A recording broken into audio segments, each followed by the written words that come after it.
We're talking today with Dave Telstar, co-owner of Reading Artworks in Reading. Dave, thanks for taking time today. You're welcome. Thank you very much for having me. This is a great old building. Tell me a little bit about how you ended up here. Well, this is used to be called Reading Pattern Works, so it was an old pattern factory they made parts for the railroad.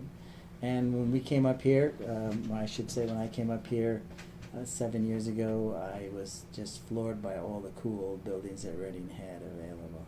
And I was fortunate enough to pick this building up and turn it into an arts facility first, and then into the event venue that you're here today for.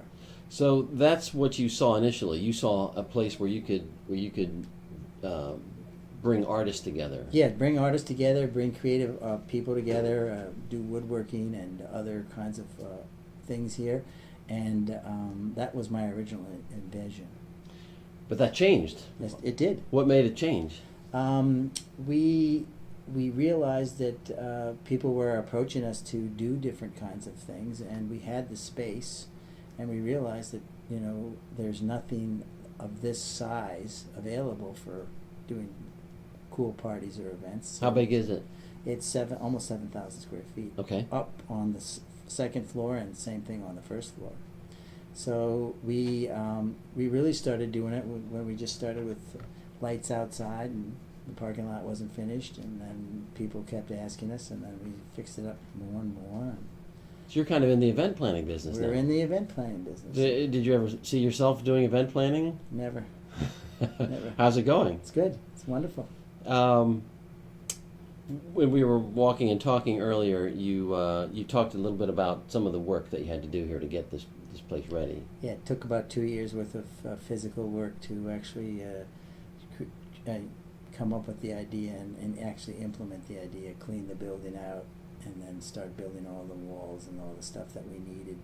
Get educated about the event space, so how we knew exactly how to do some of the electrical stuff upstairs and such. So we had people that helped us and advised us, but I actually did most of the work.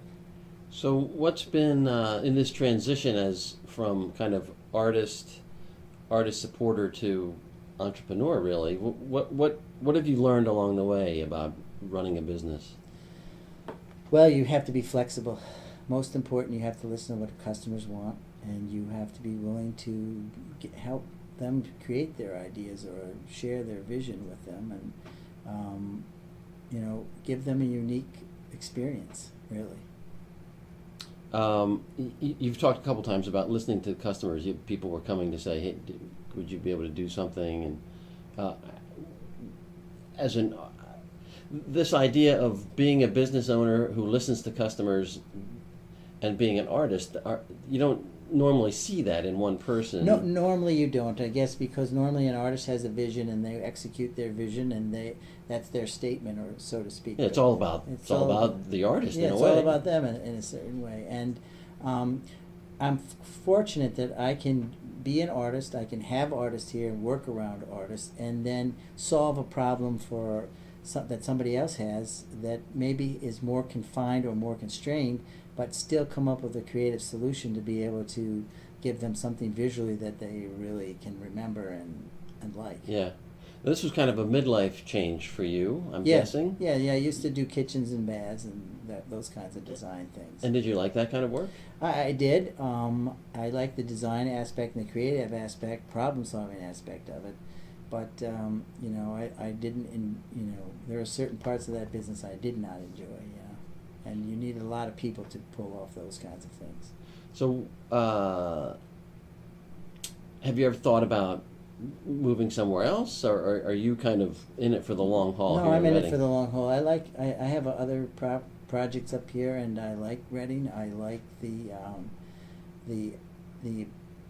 environment and the people up here, and I think it's got a good opportunity. I think it's just sort of like a diamond in the rough, so to speak. Yeah. Where do you see the company going in the next 3-5 years? Well, I think we try to expand it more. Maybe we'll add some more food components, or working tighter with the food people to develop more interesting, not only menu types things, but environmental types places here, so we can have ceremonies outside in between the buildings, or maybe rooftop areas and some outside. We have plans to do on the front of the building some really cool outside stuff. We are going to do some more fairs and stuff like I told you earlier. We're partnering with some doctors, so we want to do more of our own productions in addition to the stuff that we sort of hire out for. Right. So we may end up with doing some music things here and that kind of stuff. Interesting. Now you started. The economy was still in recession, probably. Yeah. 5 years later, how are things looking for the business? Given that we're now a little bit further away from recession and the economy is getting stronger slowly. Well, it's still competitive business no matter what economy you're in. And we attract a certain kind of adventuresome kind of person that wants to create their own unique experience. And I think there will always be a need for that. And we have a large enough space to do that, so I think we're going to do well in this area from the surrounding area. We get 60% of our businesses from outside the area. We stretch from Pittsburgh, obviously Philadelphia, Lancaster, Allentown, all the way. And we get customers from Baltimore. We have customers from Brooklyn, New York this year. How do they find you? They find us on the web. The web has been a beautiful tool for us to advertise, and it's what we get a lot of.